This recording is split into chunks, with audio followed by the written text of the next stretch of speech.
Hello, सादर वंदे। मैं Poonam Sharma N की हिंदी संस्कृत ज्ञान कोर्स में आपका स्वागत करती हूँ। हमने अपने पिछले वीडियो में समास की परिभाषा, उसका शाब्दिक अर्थ और उसके कुछ नियमों की चर्चा की थी। आज का जो हमारा मुख्य बिंदु है वो है कि समास का निर्धारण हम कैसे कर सकते हैं। समास का वह सूत्र जिसके द्वारा आप आसानी से समास को पहचान सकते हैं, साथ ही समास की कितने भेद स्वीकार किए गए हैं, ये हमारा आज का बिंदु है। हम अपने बिंदु पर चर्चा करें इससे पूर्व आप सभी से मेरी रिक्वेस्ट है, यदि आप लोगों ने अब तक चैनल को सब्सक्राइब नहीं किया है तो प्लीज जल्दी से इस चैनल को सब्सक्राइब कीजिए, लाइक कीजिए और शेयर कीजिए, जिससे आने वाली वीडियो के नोटिफिकेशन आप लोगों तक तुरंत ही पहुंच सके। तो बने रहिए शुरू से अंत तक। अब चलते हैं हम अपने मेन पॉइंट पर। तो देखिए, पिछले वीडियो में हमारा फर्स्ट पॉइंट था समास के नियम, उसी का सेकंड पॉइंट है समास का निर्धारण करना, कि हम किस प्रकार से समास का निर्धारण कर सकते हैं। तो इसके लिए दो हमारे पास यहाँ डिवाइडेशन हमने कर रखे हैं। पहला लोक परंपरागत और दूसरा है समास का सूत्र। लोक परंपरागत का अर्थ क्या होता है कि लोक पद्धति से वो नियम जो एक परंपरा चली आ रही है कि जो शब्द हमें पहले पूर्व में अर्थ दिया करते थे आज भी वही अर्थ देते हैं। ठीक है, तो देखिए लोक परंपरागत के अंतर्गत इसमें दो भागों में इसको बांटा गया है। पहला है अर्थ के प्रचलन के आधार पर। अर्थ के प्रचलन के आधार पे कैसे है, जैसे अभी आपको मैंने बताया पूर्व में कि जो अर्थ पहले लिया जाता था अब भी वही अर्थ लिया जाता है। जैसे हमारे सामने कुछ एग्जाम्पल है यहाँ, गजानन, पंचानन, त्रिनेत्र, सरानन।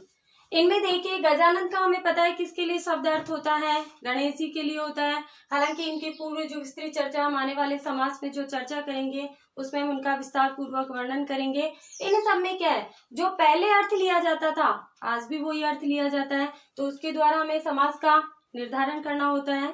सेकंड अपना पॉइंट है समास के लक्षण के आधार पर। समास के लक्षण के आधार पर कैसे कि हमारे जितने भी समास हैं उन सभी समासों के अपने कुछ नियम हैं और अपने कुछ लक्षण है। किसी में कोई पद प्रधान है, किसी में गौण है, किसी में कोई पद है वह मुख्य रूप से आ रहा है, तो उनके लक्षण क्या है, नियम क्या है, उसी के आधार पे हमें समास का निर्धारण करना होता है।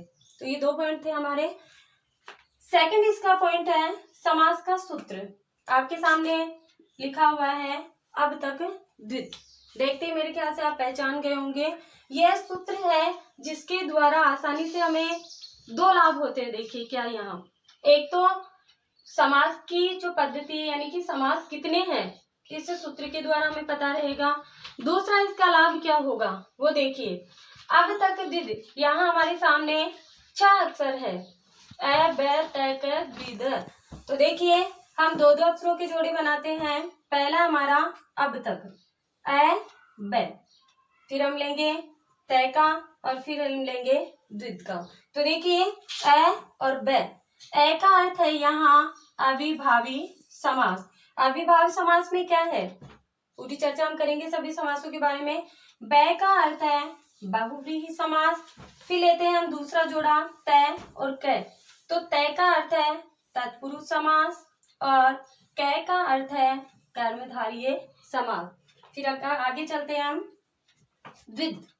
द्विद में देखिए द्वि का अर्थ है द्विगु समास और द्वय का अर्थ है द्वंद्व समास। अब इस सूत्र हमारे क्या काम आएगा, कंपटीशन एग्जाम में हमारे पास क्वेश्चन में 4 विकल्प होते हैं। कुछ में ऐसा होता है कि हम आसानी से उनको पहचान लेते हैं, लेकिन कई बार क्या होता है जैसे मैंने पहले भी आपको बताया एक समास में 2 या 2 से अधिक समास भी हो सकते हैं। हमें पहचानना होता है कि कौन सा समास हमें कहाँ करना है। तो वही तरीका यहाँ हमारे सामने है। सबसे पहले यदि ऑप्शन में आपको पता चल गया कि इसमें ये समास है तो करेक्ट है तो करेक्ट है, यदि ऐसा नहीं है तो सबसे पहले वो समास किस में आएगा, अविभावी में आएगा, फिर बहुव्रीहि में, फिर तत्पुरुष में, फिर कर्मधारय में और फिर द्विगु में और फिर द्वंद्व में। ये इनकी गणना रहेगी, सभी में घूमेगा और जिसमें वो करेक्ट होगा वही हमें वहां फिलअप करना है। ठीक है, नेक्स्ट अपना पॉइंट है समास के भेद। तो देखिए कुछ विद्वानों ने समास के 4 भेदों को स्वीकार किया है, तो कुछ ने 5 भी माने हैं और कुछ ने इसको 6 भी माने हैं। बात करें हम हिंदी की, तो हिंदी में हम 6 समास पढ़ेंगे। देखिए, एक शब्द मैंने यहाँ लिख रखा है 6 है, तो आप ध्यान रखेंगे, आप यदि विसर्ग वाला 6 ये लिखते हैं तो इसे आप नहीं लिखे, ये करेक्ट माना गया है। इसका विशेष ध्यान देंगे। करते हैं हम भेद की चर्चा। तो देखिए, भेद के अंतर्गत समास का पहला भेद माना गया है अविभाव समास, दूसरा बहुव्रीहि, तीसरा द्वंद्व समास और चौथा माना गया है तत्पुरुष। अब देखिए, 4 भेद मैंने यहाँ बता रखे हैं। इन्हीं 4 में आप देखिए, जो हमारा चौथे नंबर का समास है तत्पुरुष समास, इसी के उपभेद के रूप में, तत्पुरुष समास के ही उपभेद के रूप में द्विगु और कर्मधारय समास को गिना जाता है। तो इनको मिलाकर हमारे समास हो गए 5 और 6। तो इस प्रकार हमारे 6 समास हो गए। रही बात, एक छोटा सा समाधान आपके लिए है कि कई बार कंपटीशन एग्जाम में हमारे पास समास के पदों के बारे में पूछा जाता है कि कौन से समास में कौन सा पद प्रधान है। तो इसके लिए बहुत ही आसान तरीका है। आप देखिए, अविभाव जो समास है उसमें प्रथम पद प्रधान होता है। दूसरा बहुव्रीहि समास, बहुव्रीहि समास में दोनों पद ही गौण होते हैं। दोनों पद गौण क्यों होते हैं? क्योंकि दोनों पद गौण होकर वह एक तीसरा ही अर्थ देते हैं, हमें तीसरा एक चमत्कृत अर्थ कर देते हैं, वो वहां उत्पन्न कर देते हैं। तीसरा है हमारा द्वंद्व समास। तो द्वंद्व समास में क्या है? दोनों ही पद प्रधान होते हैं। दोनों पद प्रधान क्यों होते हैं? द्वंद्व, द्वंद्व यानी एक तरह से झगड़ा। हमें यहाँ झगड़े को नहीं देखना है, हमें क्या देखना है कि द्वंद्व यानी इसमें ऐसे जोड़े होते हैं जो कि लोक प्रचलित है, जैसे माता पिता है, दिन रात है, ऐसे जोड़े हमारे सामने यहाँ निकल कर आएंगे। 4th नंबर पे अपना है तत्पुरुष समास। तत्पुरुष समास में क्या है? द्वितीय पद प्रधान रहेगा।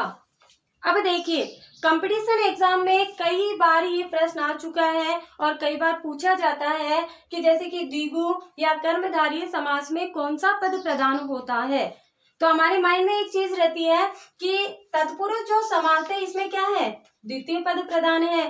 तो जब तत्पुरुष में द्वितीय पद प्रधान है तो हो सकता है कि कर्मधारय और जो द्विगु समास है इसमें क्या होगा? प्रथम पद प्रधान हो सकता है। और प्रथम पद करते ही क्या होता है? वो हमारा जो क्वेश्चन है वहां रॉन्ग मान लिया जाता है। आपको ध्यान रखना है। देखिए, इसमें हमने यहाँ बताया है कि तत्पुरुष के ही भेद के रूप में द्विगु और कर्मधारय को स्वीकार किया गया है।